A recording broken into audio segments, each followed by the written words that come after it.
நல்லா இருந்தது, கொரியோகிராஃபி ரொம்ப நல்லா இருந்தது. கோமாளி கூடாரம் இந்த பாட்டு பாடின ஐயனார் அவர்களை அன்புடன் மேடைக்கு அழைக்கிறோம்.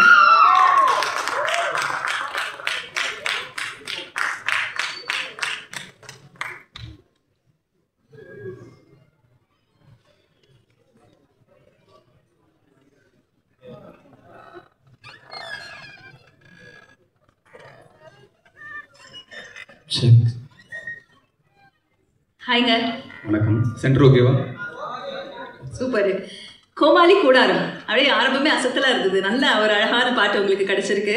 நீங்கள் சொல்லுங்கள், சாரோட இசையில், வித்யாசாகர் சாரோட இசையில் பாடக்கூடிய அனுபவம் அண்ட் எழில் சாரோட படத்தில் உங்கள் பாட்டு வருது அப்படிங்கிறது எவ்வளோ ஹாப்பியாக இருக்குது? கண்டிப்பாக தேசிங்கராஜா 2 அப்படிங்கிற ஒரு படத்தை பார்க்கறதுக்காகவே நானும் இன்னும் வெயிட் பண்ணிட்டு இருக்கேன். ஏன்னா ஃபர்ஸ்ட் பாட்டு எல்லாரும் பார்த்து ஃபன்னு ஜாலியான ஒரு படம். இந்த ஒரு படத்தில் எனக்கு ஒரு வாய்ப்பு கிடைச்சது. நான் ரொம்ப ரொம்ப நன்றி சார்.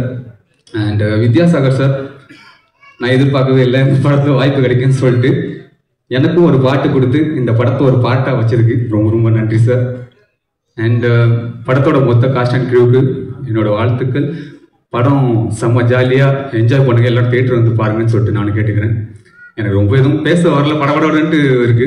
இல்லை, எழில் சார் படங்கள்னாலே மியூசிக்கல் ஹிட் ஆகிடும். நீங்கள் பார்த்துருக்கீங்க, துள்ளாத மனமும் துள்ளும், பெண்ணின் மனதை தொட்டு நீங்கள் லிஸ்ட்டு போட்டால் எல்லா படத்துலையும் பாட்டு ஹிட்டு தான். ஸோ டெஃபினெட்லி தேசிங்கராஜா 2லையும் அது நம்ம பார்த்தும் போதே தெரிஞ்சுது. How happy are you, how excited? கண்டிப்பாக நம்மளோட பாட்டு அந்த எக்ஸைட்மெண்ட் தான் வார்த்தை வர மாட்டேங்குது. சரி, அப்போ பாடிடுங்க, அது போதும். ஓகே.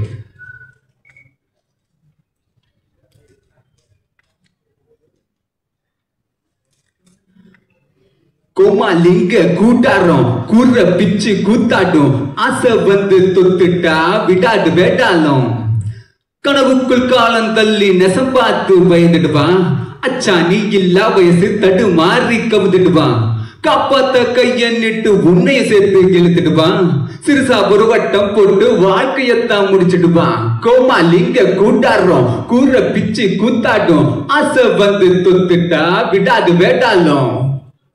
Thank you thank you thank you. ஒரு ஃபன்னான ஜாலியான சாங்கு. ரெக்கார்டிங் செஷன் எப்பவுமே செம்ம ஃபன்னாக தான் இருந்தது. நானும் விஷாவும் சேர்ந்து அந்த அவங்க ஆக்ட் பண்ண போர்ஷன் எல்லாம் விஷா பண்ணியிருக்காங்க. செம்ம ஜாலியாக போச்சு. எதிர்பாராத ஒரு வாய்ப்பு கிடைச்சது. ரொம்ப ரொம்ப நன்றி, ரொம்ப ரொம்ப நன்றி சார். ரெக்கார்டிங்கே ஃபன்னாக இருந்தது, செம்ம ஜாலியாக போச்சு. அப்போ தியேட்டரில் அந்த படத்தோட அந்த எக்ஸிகியூஷன் எப்படி இருக்கும்னு நம்ம யோசிச்சு பார்த்தா எனக்கும் அதுதான். July 11th. Yes, thank you so much. நீங்கள் வந்ததுக்கு ரொம்ப ரொம்ப சந்தோஷம். அடுத்ததாக இந்த தருணத்தில் ரொம்ப அழகான ஒரு நிகழ்வு. சாரோட பாடல்கள் அது என்றைக்குமே சரி, அது எந்த லாங்குவேஜ் ஆகட்டும், அது லாங்குவேஜ் புரியுதோ இல்லையோ அப்படியே காதில் நம்ம போட்டுட்டு அந்த மலையாள பாடல்கள்லாம், அந்த கரிமொழி குருவிலாம் கேட்டால் அவ்வளோ அழகாக இருக்கும்.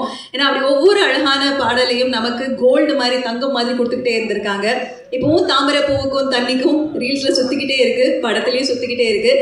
அப்போ இருந்து ஆரம்பித்து இப்போ வரைக்கும் என்றைக்கும் நம்ம கூடவே பயணிச்சுட்டு இருக்கக்கூடிய அந்த இசையும் சரி, அவர் மேலே இருக்கக்கூடிய அன்பும் சரி, அது ரொம்ப ரொம்ப ஜாஸ்தி.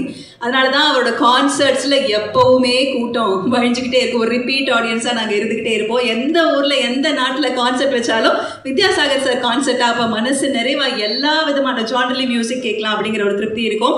ஸோ அப்படிப்பட்ட ஒரு மெலடி கிங், அதிரடி இசையமைப்பாளரும் கூட.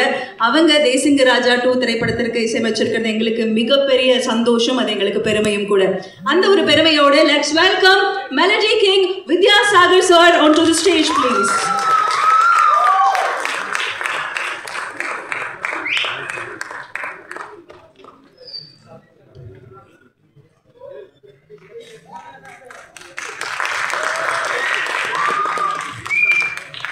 வணக்கம் சார். வணக்கம் சார். உங்களை பார்த்தாலே ஒரு மெடிடேஷன் ஃபீலிங் வந்துடும், ஒரு தியானம் மாதிரி ஒரு உணர்வு, அது ஏன்னே தெரியாது. முதல்ல எல்லாருக்குமே வணக்கம். எல்லாருக்கும் என்னுடைய பணிவான அன்பான வணக்கம். சார், தேசிங்கராஜா 2 அதிரடியாக இருக்க பாடல்கள் எல்லாம். நீங்கள் சொல்லுங்கள் சார், இந்த படத்துக்கு இசையமைத்த அனுபவம். ஆடியன்ஸ் எப்போ போல் உங்களுக்கு ஒரு லவ் கொடுத்துக்கிட்டே இருக்கும், சொல்லுங்கள். எழிலோட நாம் பண்ண முதல் படம் வந்து பூவெல்லாம் முன்வாசம். பூவெல்லாம் முன்வாசம் தான் என்னுடைய முதல் படம், எழிலோட பண்ணது. அவருக்கு அடுத்த படம் என்னோட பண்ணுறதுக்கு 1/4 நூற்றாண்டு பிடிச்சது. அந்த படத்தினுடைய பாடல்கள் அவர் அவ்வளோ தூரம் பாதிச்சிருக்குது. அதுலேருந்து மீண்டு வந்து அடுத்த படம் மறுபடியும் பாடத்தை 25 வருஷம் வச்சுருக்கார். அவர் ஒரு பெரிய என்ன சொல்றது நல்ல இசை ரசிகர். அப்படி படங்கள் எல்லாமே அதாவது பூவெல்லாம் முன்வாசம் பார்த்தீங்கன்னா தெரியும் உங்களுக்கு. அவருடைய அந்த காலத்து படங்கள் எல்லாமே அந்த பிகினிங் ஸ்டேஜ் ஸ்டார்ட் பண்ணது எல்லாமே வந்து ரொம்ப ஃபேமிலி ஓரியன்ட், ரொம்ப அழகான ஃபன் ஃபில்ம்ஸ், ஃபேமிலியோடு பார்க்கக்கூடிய படங்கள். அப்போ எனக்கு வந்து இது வந்து அதிரடியாக இருந்தது இந்த படம் தேசிங்கராஜா பார்க்கும்போது. ஏன்னா நான் பார்த்த எழிலுக்கும் இந்த படத்தினுடைய எழிலுக்கும் நிறைய வித்தியாசம் இருக்குது. ஃபஸ்ட்டு ஃப்ரேமில் இருந்து நான் எங்கே ரீரெக்கார்டிங் வாசிக்கணும்னு எனக்கு சந்தேகமாகவே இருந்தது. ஏன்னா கடைசி ஃப்ரேம் வரைக்கும் பேசிக்கிட்டே இருக்காங்க, காமெடி பண்ணிக்கிட்டே இருக்காங்க. நான் கேட்டேன் நான். அண்ட் விமலோட எனக்கு I think this my second film, கரெக்டாக? நம்ம கருப்பண்ணி படம் பண்ணியிருக்கோம். General such a nice artist. And இந்த படத்தின் மூலமாக அறிமுகமாக இருக்கும் ஜனாவா. Yes, and all the cast and crew எல்லாருக்குமே என்னுடைய மனமார்ந்த வாழ்த்துக்கள்.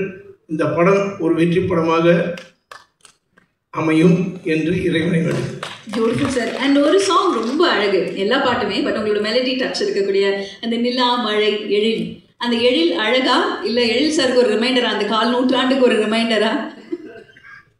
இல்லை, அந்த பாட்டு கம்போஸ் பண்ணும்போதே அந்த வார்த்தை அப்படி வந்து விழுந்துருச்சு. அப்படிங்களா? ஆமாம்.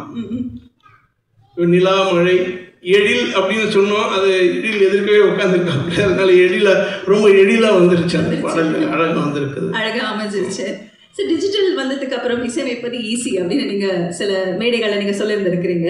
நான் சொல்லல, அப்படி நீங்க சொன்னதா சொல்லிட்டு இருக்கிறாங்க, அது உண்மையா? அதுவும் தப்பு, வேற யாரும் சொல்லியிருப்பாங்க. அதாவது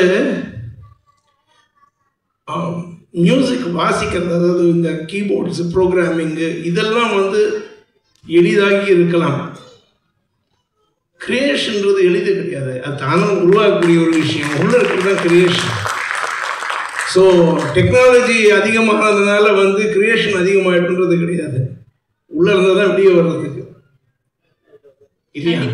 அண்ட் அது வந்து மற்ற என்ன சொல்கிறது, the technological development will aid in better sonorous quality, sound quality and better way or new way of sounds. இதுக்கெல்லாம் ஹெல்ப் பண்ணுமே தவிர கிரியேட்டிவிட்டிக்கு ஹெல்ப் பண்ணாது. அது இங்கிருந்து வர வேண்டியது இங்கிருந்து வர வேண்டியது. அதனால் வந்து டெக்னாலஜி வந்து but technology will keep improving, it is very good. அதை வந்து நம்மளுடைய கிரியேட்டிவிட்டிக்கு சேர்த்துட்டு எவ்வளோ அழகாக நம்ம கொடுக்குறோன்றது தான் ரொம்ப முக்கியம்.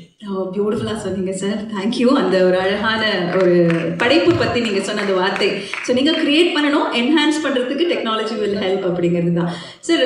உங்கள் மேலே இருக்கக்கூடிய எல்லா ஒவ்வொரு கான்சர்ட்ஸ்லையும் நீங்கள் பார்க்குறீங்க, அதாவது இந்த ஆடியன்ஸ் அப்படியே இருக்காங்க இல்லையா, எப்போவுமே உங்கள் கூட பயணிக்கிறாங்க. What you want to say to them?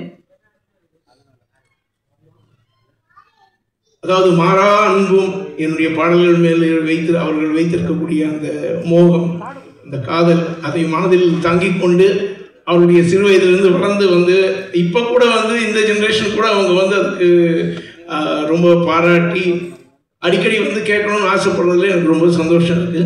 காலம் கடந்து நின்ற பாடல்களை தந்த ஆண்டவனுக்கு நன்றி. That's so beautiful and thank you sir. இதே மாதிரி அழகழகான பாடல்கள் நீங்கள் எங்களுக்கு கொடுத்துக்கிட்டே இருக்கணும், நிறைய இதே மாதிரி படங்கள் நாங்கள் கொண்டாடிக்கிட்டே இருப்போம். Thank you so much for being here today. நன்றி. I mean it's my pleasure to be on the stage. I once again wish all the best to the cast and crew of this film and I pray for the success of the film. இந்த படத்தின் வெற்றிக்காக நான் வேண்டுகிறேன். வணக்கம். Thank you sir. Thank you.